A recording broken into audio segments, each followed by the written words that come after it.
Joseph through the long night of waiting. Bible stories for sleep in God's hidden faithfulness.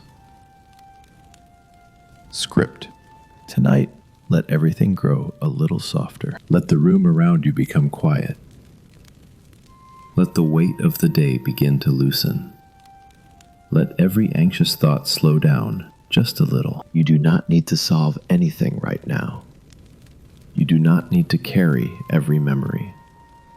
You do not need to force yourself into peace. Just rest here and listen. Tonight we will settle into the story of Joseph, a man who knew what it meant to wait through long and quiet years, a man who carried a dream, then walked through silence, a man who was misunderstood, delayed, and forgotten for a time, yet never truly abandoned. And because of that, his story can become a gentle place to rest tonight. Not because every part of his life was easy, not because every road was bright, but because through every chapter, whether Joseph could see it clearly or not, God remained faithful in quiet and steady ways. Sometimes that is exactly what a tired heart needs at night. Not a quick answer, not a complete explanation, just the soft assurance that God has not left, even in the waiting, even in the hidden years, even in the small rooms, even in the long nights. So settle in now.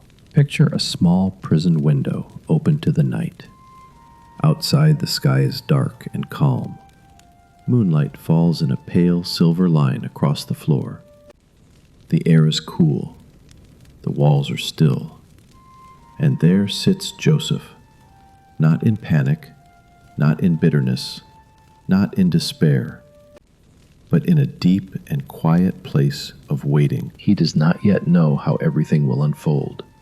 He does not yet see the shape of tomorrow. He only knows that God has been with him before, and somehow, in the silence, God is with him still. Let that image stay near you as we begin. Long before Joseph sat by any prison window, long before Egypt, long before years of waiting stretched around him, he was a young man in his father's house. He belonged to a family story already marked by promise. His father Jacob had known long journeys, quiet prayers, restless nights, and the surprising faithfulness of God. Joseph grew up under that inheritance. He grew up under wide skies, under starlight, under the memory of God's covenant with Abraham, Isaac, and Jacob. He was raised in a family story where human weakness and divine mercy had already walked side by side. He was not raised in a perfect home, but he was raised in a place of belonging. There were fields and flocks, the movement of family life, the small sounds of camp at evening, the scent of earth cooling after the day, the simple comfort of knowing where home was. And there is something gentle about imagining Joseph in those early days, before everything became complicated, before the long distance between promise and fulfillment made itself known. He was young, he was known, he was loved, and like many young hearts, he could not yet know how long life would feel, or how much the soul could stretch while waiting for God's timing. Sometimes when people tell Joseph's story, they move quickly to Egypt, to prison, to Pharaoh, to famine, to reunion. But tonight, we do not need to hurry. Tonight, we can let the story breathe, because the heart does not settle through speed. It settles through stillness. So we stay for a moment in the beginning. Joseph was especially loved by his father. Scripture tells us that openly, and there was a visible sign of that affection. But even here, in the warmth of home, God was already doing something deeper than Joseph could understand, because sometimes God plants a dream in a life long before that life can understand the road ahead. Joseph dreamed.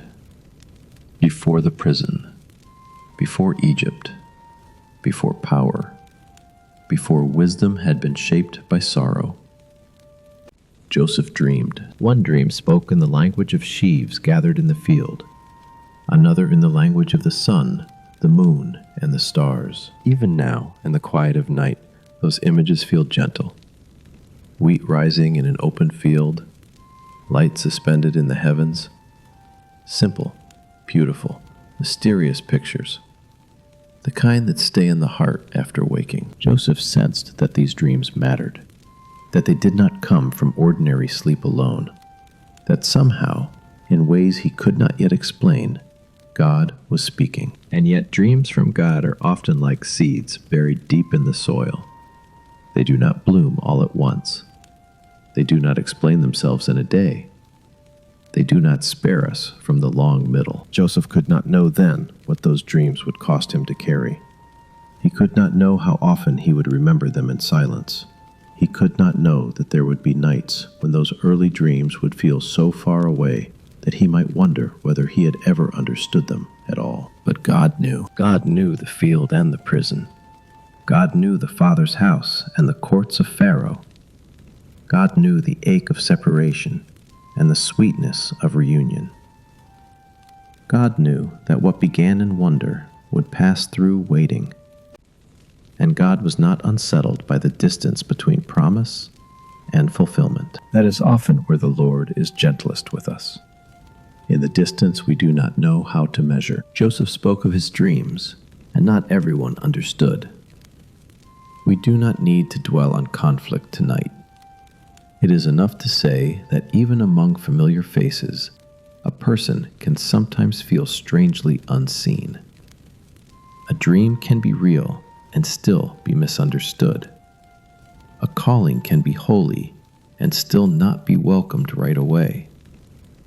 A promise can be held by God while remaining hidden from everyone else, even from the one who carries it. Maybe that is one reason Joseph's story feels so tender at night, because many people know what it is to sense hope clearly for a while, and then to step into years that look nothing like the promise. Many know what it is to believe that God is leading, and then to walk through a season where everything feels delayed, dim, or hidden. Joseph knew that mystery. Then one ordinary day, the life he knew began to shift. His brothers were away with the flocks. Jacob sent Joseph to go and see how they were doing. There is something quiet and simple in that moment. A father sending a son on a familiar task. A road that probably did not seem especially important when it began. How often the great turning points of life begin that way. With an ordinary morning, a simple errand, a road taken without any sense of how much is about to change. Joseph walked out from home under the open sky. Perhaps the sun was bright. Perhaps dust rose softly around his feet. Perhaps he still carried the ease of someone who thought he knew where the day would end. But the Lord sees the whole road when we only see the next step. We do not need to make this moment heavy tonight. It is enough to say that Joseph's journey away from home became, very suddenly, a separation he had not chosen. The familiar landscape slipped behind him. The voices of home faded into memory, and the life he had known gave way to silence and uncertainty. There is a quiet ache in that kind of change, not always because something loud has happened, but because what was known is gone. Joseph was taken toward Egypt, toward a land he had never planned to call home. And if we let the story stay soft in our imagination tonight, we can almost feel those first days there, the strange sounds, the unfamiliar language, the new customs, the heaviness of being far from everyone and everything he knew. Home was behind him. The future was unknown. The dream was still unexplained. And God was already there. That matters, because the hidden faithfulness of God does not begin only when life improves. It is not something that appears only after rescue. It is already present in the crossing, already present in the leaving, already present in the moment when life starts to feel unrecognizable. Joseph did not arrive in Egypt outside the care of God. He arrived there within it. Let that rest gently in you tonight. There may be seasons when the shape of life changes so suddenly that your heart is still catching up to where your feet have already gone. There may be nights when you look at your life and quietly think, this is not where I thought I would be. This is not how I pictured the road. This does not look like the dream. Joseph knew that feeling, and still the Lord did not lose sight of him. Not in Canaan, not on the road, not in Egypt. Scripture tells us again and again that the Lord was with Joseph, not only later, not only after the waiting was over. The Lord was with Joseph in the middle, and so Joseph entered Egypt not only as someone uprooted, but as someone accompanied. He came into the house of Potiphar, an officer of Pharaoh, a man of rank and responsibility. Everything around him had changed. His surroundings, his rhythms, his freedom, his future. But the God of Abraham, Isaac, and Jacob had not changed. Then came something very ordinary and very holy. Joseph served. He woke up each day and did what was in front of him. He learned new routines. He carried responsibility.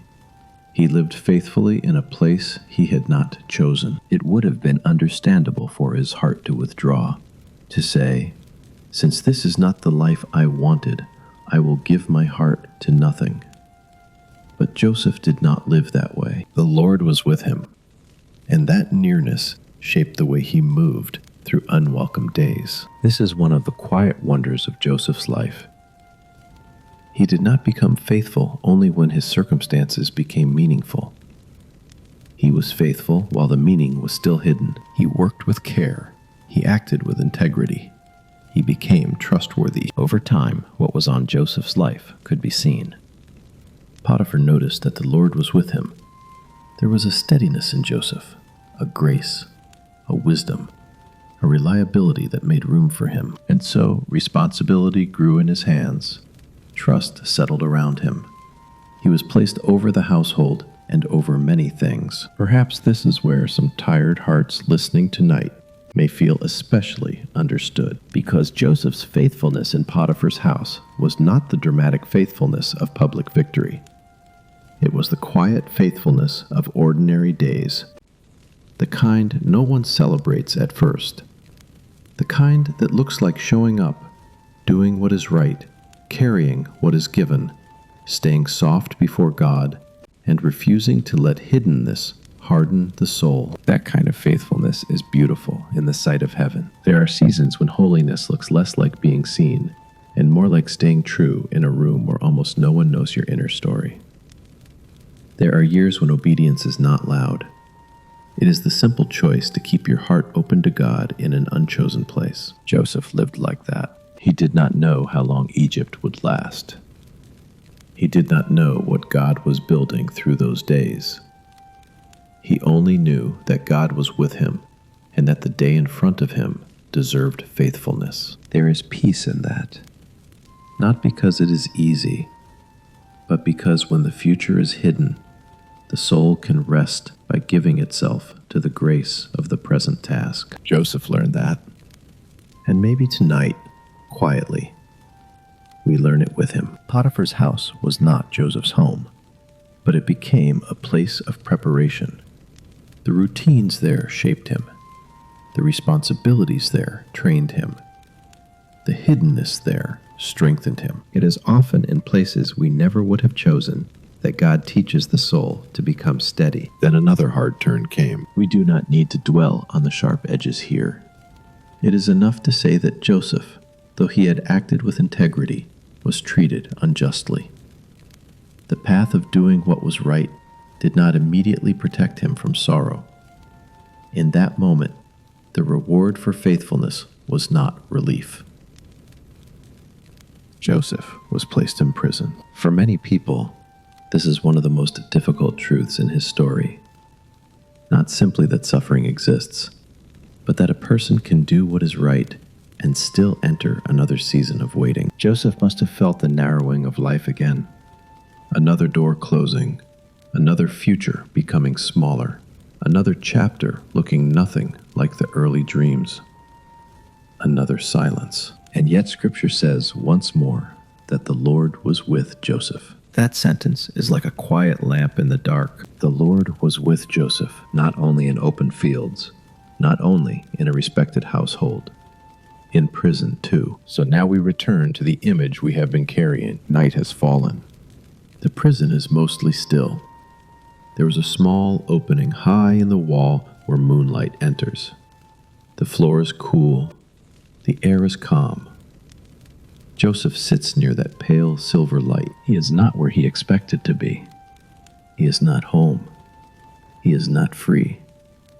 He is not yet lifted up. But he is not alone. And perhaps that is one of the deepest comforts for anxious hearts at night.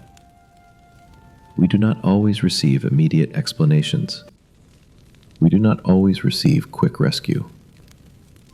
Sometimes what we are given first is something quieter and deeper.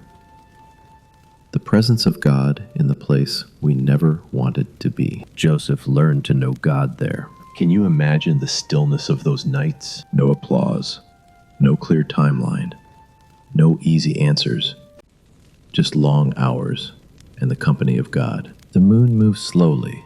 A breath is drawn and released. Memory rises and settles. Dreams from long ago pass through the mind like distant stars. Maybe Joseph remembered his father's face.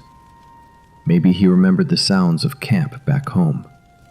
Maybe he remembered those first dreams and wondered how they could possibly belong to this life. Maybe he prayed with words. Maybe he prayed in silence. Maybe there were nights when he felt strong and nights when he felt deeply tired. Scripture does not tell us every feeling Joseph felt, and that too is tender. It gives weary listeners room to rest themselves inside the story. Joseph does not need to be imagined as made of stone. Faithfulness does not require numbness. Trust does not mean the heart never aches. He was human. He waited. Time passed, and still the Lord was with him. The prison became another place where Joseph served. Even there he was noticed. Even there trust grew around him. The keeper of the prison placed responsibility in Joseph's hands. There is something quietly beautiful about that. Joseph did not decide that because he was in a dark place, he would stop being who God had taught him to be. The same grace that had been with him in Potiphar's house came with him into confinement. He remained attentive. He remained useful. He remained open. This is not the story of a man whose strength came from easy circumstances. It is the story of a man who discovered that God can sustain a soul in hiddenness. Then, in the prison, dreams came near Joseph again, not his own dreams this time, but the troubled dreams of two other men, Pharaoh's cupbearer and Pharaoh's baker.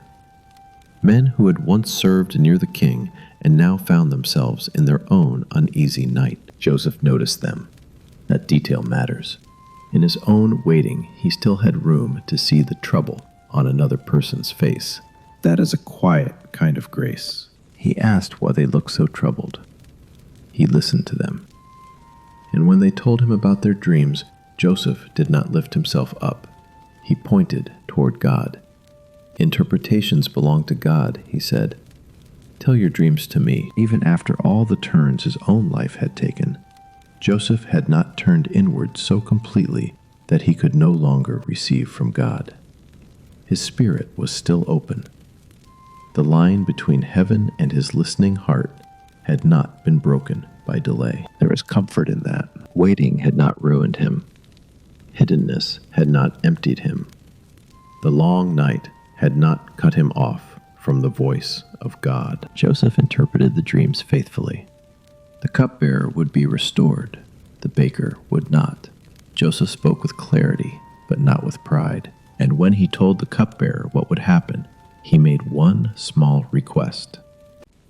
Remember me. Such a human request.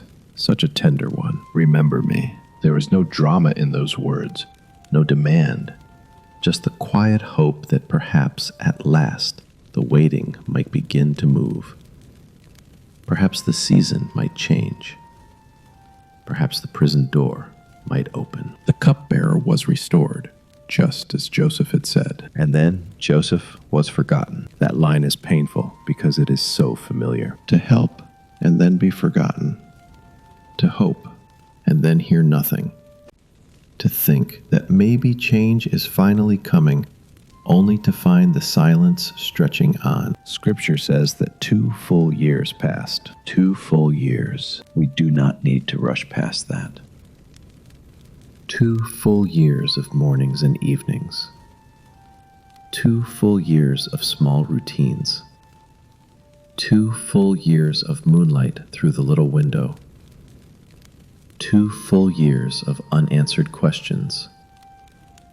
2 full years of faithful breathing in the dark. That is long enough for hope to feel tired around the edges. Long enough for memory to grow soft. Long enough for the heart to learn the deep difference between urgency and trust. Joseph lived those years too, and perhaps this is where his story touches the hidden places in so many people tonight. Because some of the hardest seasons in life are not made of one dramatic sorrow.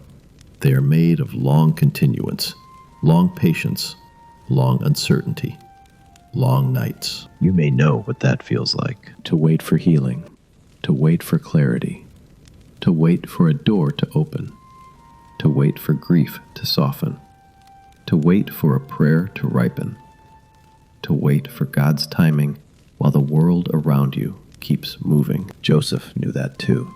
And in those 2 full years, though Scripture gives us only a few lines, the silence itself becomes part of the message. God was working, even when Joseph could not see the movement. There is deep comfort here. Hidden faithfulness is still faithfulness. Unseen work is still real work. Silence is not neglect. Delay is not absence. Take a slow breath here. The moon is still at the small prison window. The night is calm. God is near. Nothing has to be forced. Joseph could not rush the remembering. He could not open the prison with anxiety. He could not make the clock of God move faster. But neither had he been misplaced. Every hidden day was held. Every unanswered prayer was heard.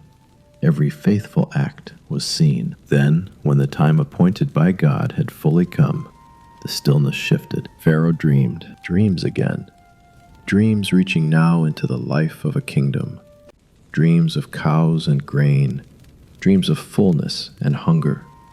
Dreams that troubled the night and would not settle. Pharaoh called for the wise men of Egypt, for magicians, for interpreters, for anyone who could explain what he had seen. But no one could give him peace. No one could tell him what the dreams meant. And in that moment, the forgotten memory stirred. The cupbearer remembered Joseph, not a day too soon by human preference, not a day too late by divine wisdom. This is one of the beautiful truths in Joseph's story. God's timing often feels slow while we are inside it, but when it unfolds, we begin to see that it was never careless. Joseph was called from the prison. Can you imagine that morning? Perhaps it began like every other morning. Perhaps the light came through the little window as it always had. Perhaps Joseph expected another ordinary day of hidden service. Then footsteps, voices, a summons. Sometimes the turn in a long story arrives quietly at first. Joseph was brought out. He shaved, he changed his clothes, and then he stood before Pharaoh. There is dignity in that transition. The man who had waited through shadow now stepped into a new room, not because he had demanded it, but because God had openly remembered him. Yet Joseph did not enter that room clinging to himself. Pharaoh said that he had heard Joseph could interpret dreams. But Joseph answered with humility. "It is not in me," he said in essence.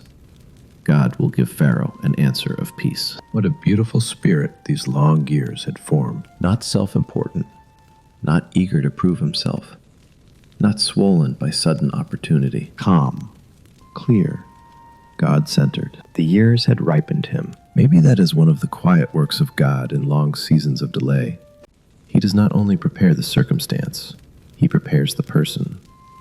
He teaches the heart to carry what earlier it could not have carried. He deepens humility, patience, tenderness, and wisdom in ways quick success never could. Joseph listened as Pharaoh described the dreams. The healthy cows and the thin cows, the full heads of grain and the withered ones. And by the wisdom of God, Joseph understood. 7 years of abundance would come upon the land, followed by 7 years of famine. The dreams had been doubled because the matter was firmly decided by God, and God would soon bring it to pass. Joseph did more than interpret. With the calm clarity formed in him through all those hidden years, he spoke wisely about what should be done. A discerning and wise man should be appointed over the land. Food should be gathered during the years of plenty, so there would be provision in the years of famine. There is something deeply peaceful about this moment when we hear it slowly. Joseph is no longer simply enduring waiting. He is serving with the fruit of everything God has been shaping in secret. The discipline of Potiphar's house, the humility of prison, the listening learned in silence, the dependence on God formed in hidden places. All of it now stands quietly present in him. Pharaoh saw it. His servants saw it. This was not only a man who could explain a dream. This was a man marked by the Spirit of God. And so, in one of the great reversals of Scripture, Joseph was lifted up. He was placed over the land of Egypt, second only to Pharaoh. He was clothed in fine linen. A ring was placed on his hand. He was given authority and honor. He rode in the second chariot. The nation would move under his wisdom. But even here, we do not need to make the story loud, because Joseph's truest elevation was not the clothing, the title, or the chariot. It was this.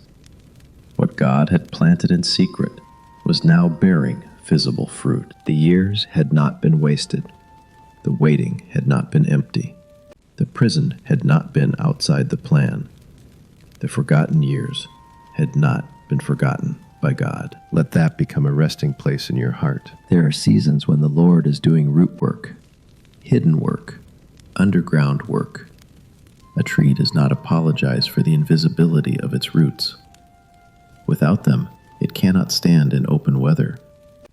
And sometimes the soul too is being rooted in God, while nothing visible seems to change. Joseph's life tells us that. The 7 years of abundance came.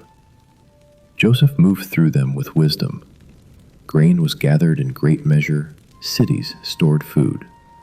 Provision was prepared for days not yet seen. Joseph married. Children were born to him. One son he named Manasseh, because God had made him forget all his hardship and all his father's house.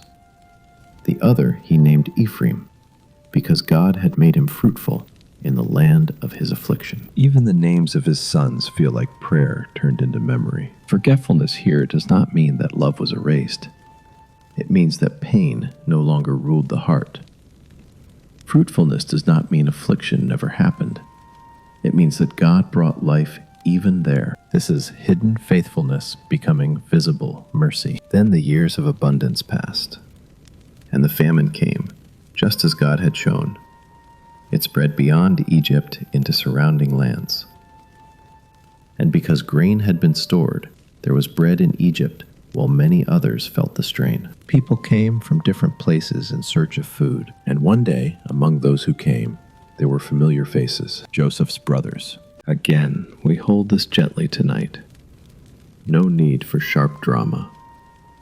Let it be a slow and holy moment. Joseph, clothed in authority, looked out and saw the men from his own past standing before him. Years lay between them. Egypt lay between them. Silence, memory, sorrow, and the strange mercy of God lay between them, and Joseph knew them. Imagine the movement of his heart in that moment. Not like a storm, more like a deep tide. The old life suddenly standing in front of him. The sound of his own family's language. Faces older now, marked by time, carrying their own burdens. And somewhere deep within him, the memory of those early dreams rising again. Scripture tells us that Joseph remembered the dreams he had dreamed about them, not with pride, not with revenge, but with understanding. What God had spoken long ago was still alive. Yet Joseph did not move carelessly. The path toward healing was not rushed. He spoke carefully. He listened. He tested what needed to be tested. And often, quietly, he turned aside to weep. That is one of the most beautiful notes in these chapters. Joseph's tenderness. Tears stayed near him. His heart was not hard. That matters, because long suffering does not always make a person cold. By the grace of God, it can make a person deep. Joseph heard of his father. He heard of Benjamin. He heard his brothers speak among themselves, carrying the weight of their own memories. And in hidden places, he turned aside and wept. The years had not taught him cruelty. Sometimes the one who has lived through long waiting is no longer easily recognized by those who only knew him in youth. Suffering, faithfulness, time, and grace had changed Joseph. But beneath all that change, the son of Jacob was still there, now gentler, quieter, deeper. The movement toward reunion unfolded slowly. Grain was given, journeys were retraced. Benjamin came at last, and when Joseph saw his younger brother, the son of his own mother, his compassion stirred deeply within him. Again he hurried away to weep. Then he washed his face and returned. That is a strong and tender kind of strength, not the kind that never feels, the kind that feels deeply and remains governed by wisdom. Then the moment came when Joseph could no longer keep himself hidden.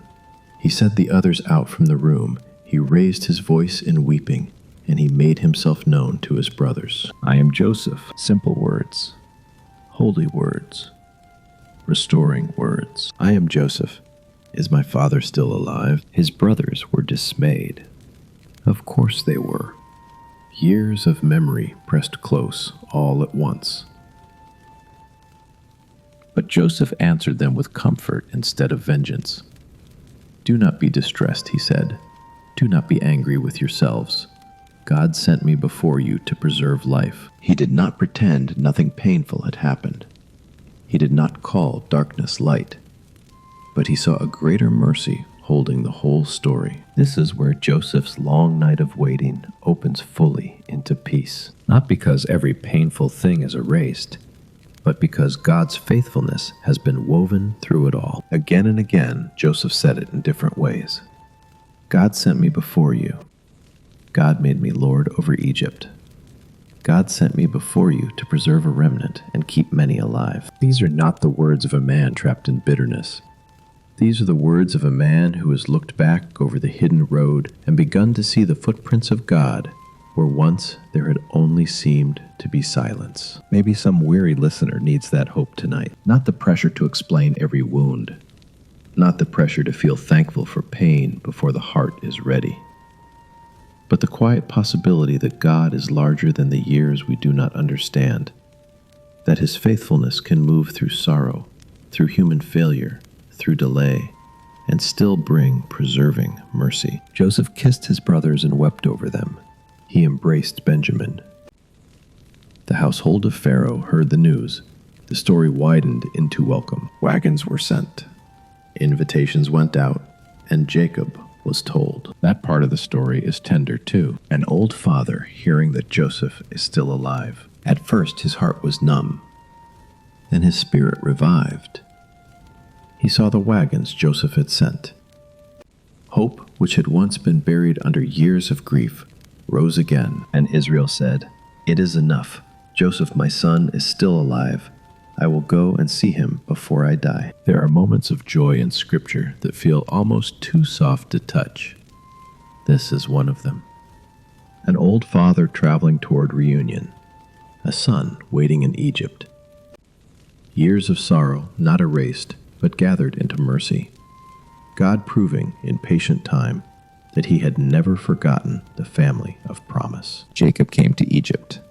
And on the way, God spoke to him in visions of the night, telling him not to be afraid, promising to go with him, promising that Joseph's hand would close his eyes. Notice that.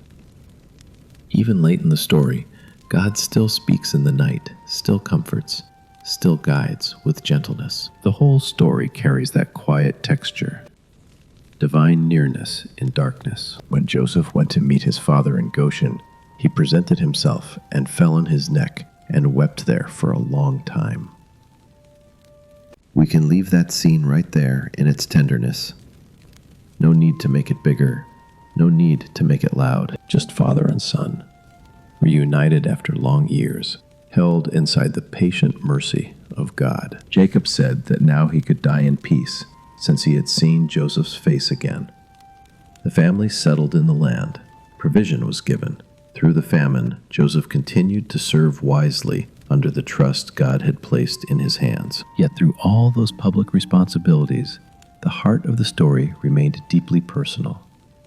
The Lord had brought peace where there had once been separation. This is the kind of peace that arrives slowly, not like a sudden noise.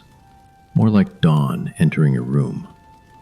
More like moonlight giving way to morning. More like a wound that has stopped bleeding and has begun, quietly, to heal. Let us rest there for a moment. The night is still. The window is small. The moon is gentle. Take another slow breath. Joseph's life tells us that God remains faithful in the hidden years, in the misunderstood years, in the serving years, in the waiting years, in the forgotten years, and also in the years of gentle restoration. You do not need to hurry ahead. Just rest here. After Jacob died, Joseph's brothers grew afraid. Maybe now, they thought, Joseph will repay us. Maybe the peace we have known will end. Maybe kindness was only temporary. How often fear speaks that way to tired hearts. But Joseph answered them with words that have comforted people for generations. Do not be afraid. Am I in the place of God? As for you, you meant evil against me, but God meant it for good, to bring it about that many people should be kept alive. And then he said something deeply tender. Do not fear. I will provide for you and for your little ones. Scripture says that he comforted them and spoke kindly to them. Kindly. Let that word rest a moment. Not coldly, not from a distance, not with quiet resentment beneath the surface. Kindly. This is peace at the far end of waiting. This is what happens when a heart has been schooled by God through many years. Joseph no longer needed revenge to make sense of his life. He no longer needed to settle old accounts in order to feel secure. He had seen too much of God's hand for that, so he could rest, he could provide, he could bless. That is a very deep kind of freedom. Sometimes we think of deliverance only as being taken out of hardship, but there is another kind of deliverance too, being made so steady in God that the old wounds no longer rule the heart. Joseph had become that kind of man. The long night had not destroyed him. By the mercy of God, it had deepened him. He lived on in Egypt for many years. He saw the children of Ephraim. He gathered the goodness of later days, not as someone who had never suffered, but as someone who now knew from the inside that God keeps his people through every chapter. Near the end of his life, Joseph still spoke of the promise.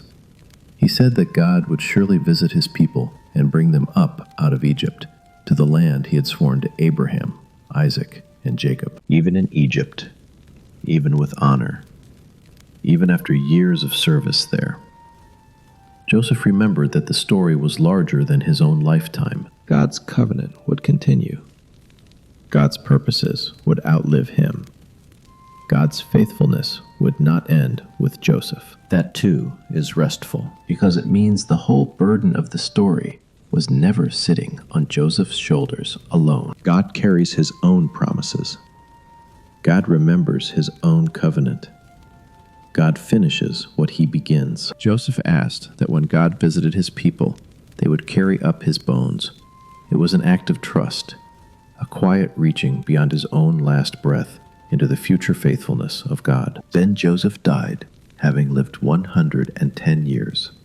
He was placed in a coffin in Egypt. And Genesis ends not with everything finished, but with promise still alive. That is important for tired hearts to hear. Sometimes peace does not come from having every thread tied up tonight. Sometimes peace comes from knowing that God remains faithful beyond the page you are currently living on. Joseph's story is not only about dramatic reversal. It is about hidden companionship. It is about God's steady presence through all the in-between places. It is about the long nights when almost nothing changes on the outside, and yet heaven has not withdrawn its care. So now, as the story quiets, let us return once more to that moonlit image. Joseph sits near the small prison window. Silver light lies softly across the floor. He is younger there than he will one day be. He does not yet know the full beauty of how God will use his life.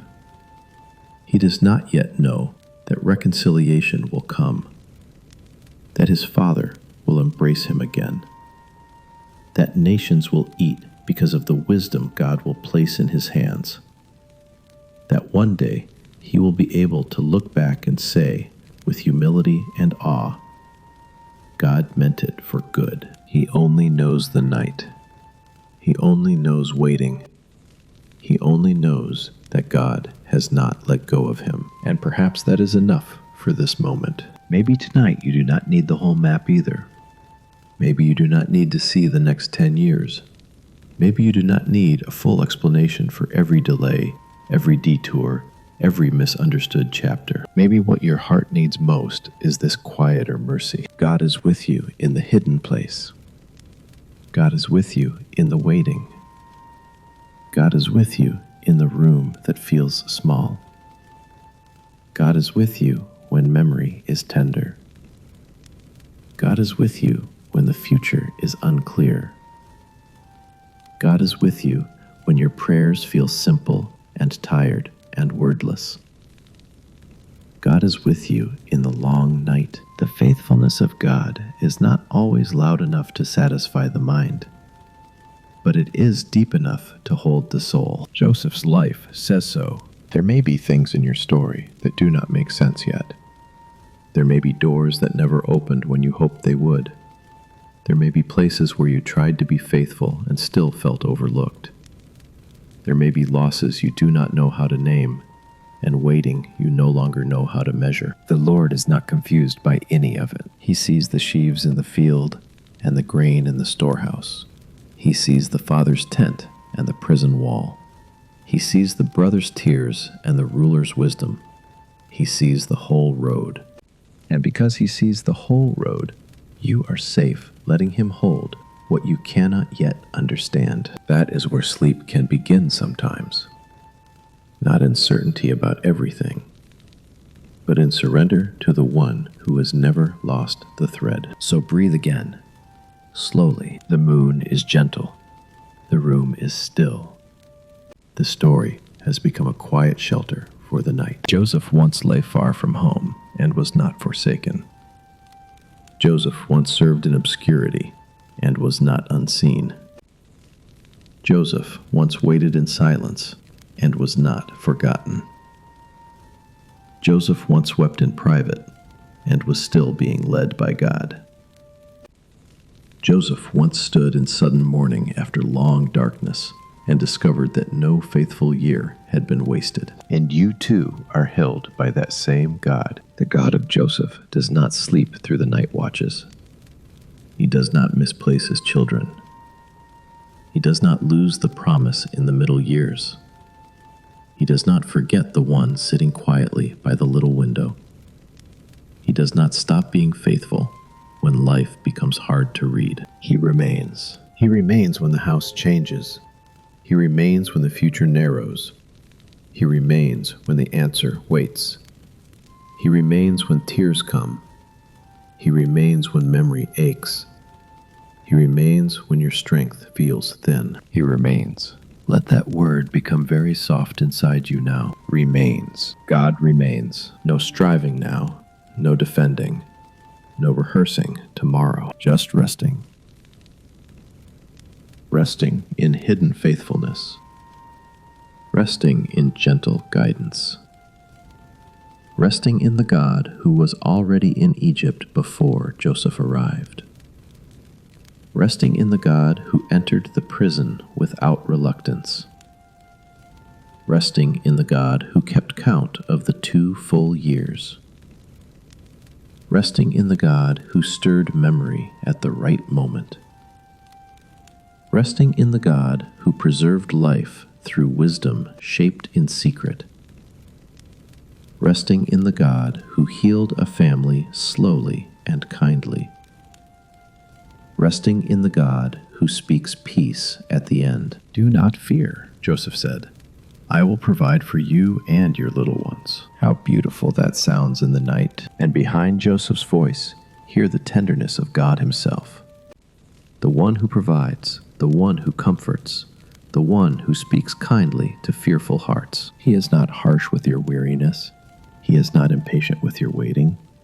He is not disappointed by your need for rest. He is gentle, very gentle, like moonlight through a small window, like cool air at the turning of night, like the warmth of being watched over without being pressed. You may sleep under that care. If your heart still holds questions, let God hold them now.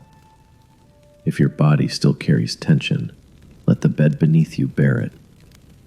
If your mind still reaches for answers, let it grow drowsy in the presence of a faithful God who has never required you to stay awake in order to keep the world together. Joseph slept under God's care in many places. In his father's house, on roads he did not expect, in Egypt, in prison, in years of plenty, in years of famine, in reunion, in old age. And in every place the same Lord kept watch. So tonight, let the story become very simple now. A young man dreamed. A long road followed. God stayed. A hidden life ripened. Mercy unfolded. Peace came quietly. God stayed. That is enough. Very softly now, let every scene fade into the one image we have carried from the beginning. Moonlight. A small prison window. Joseph sitting quietly. God near. But now the image changes in one gentle way. What once looked like a place of delay is now seen as a place of keeping. What once looked like emptiness is now remembered as hidden companionship. What once looked like a lost chapter is now known as holy ground where God was quietly forming a faithful man. And maybe, one day, parts of your own story will look like that too. For now, nothing has to be solved. For now, let God be faithful without requiring yourself to understand everything. For now, let the long night become the place where He keeps you. Your breathing can grow slower now. Your hands can unclench. Your thoughts can grow fewer. You are safe to rest. The God who held Joseph through misunderstood years holds you tonight. The God who worked in silence is working still. The God who brought peace at the end of Joseph's story is able to carry peace into this room, into this night, into this very moment. No new ideas now. No striving. No more reaching. Only rest. Rest in hidden faithfulness. Rest in gentle guidance. Rest in the God who remembers. Rest in the God who stays. And as sleep comes closer, let the story become like a quiet lullaby of Scripture, soft and steady. The Lord was with Joseph. The Lord was with Joseph. The Lord was with Joseph. In the field, in Egypt, in service, in prison, in waiting, in wisdom, in reunion, in peace. The Lord was with Joseph, and the Lord is near to you tonight. So may your mind grow quiet. May your heart grow light. May your body rest deeply. May your spirit lean without effort into the everlasting arms of God. The moon is still. The room is calm. The night is held. Sleep now beneath the hidden faithfulness of God. Sleep in the peace of the one who sees the whole road. Sleep in the gentleness of the one who remains. And if your thoughts wander for a moment, let them return to that silver line of moonlight on the floor, and to Joseph sitting quietly within it, and to the God who never left him there alone. Everything is softer now. Everything is quieter now. Everything is safely held. Rest. And rest again. And rest. And under the tender watch of God, Joseph's long night became a place of peace, and so may yours.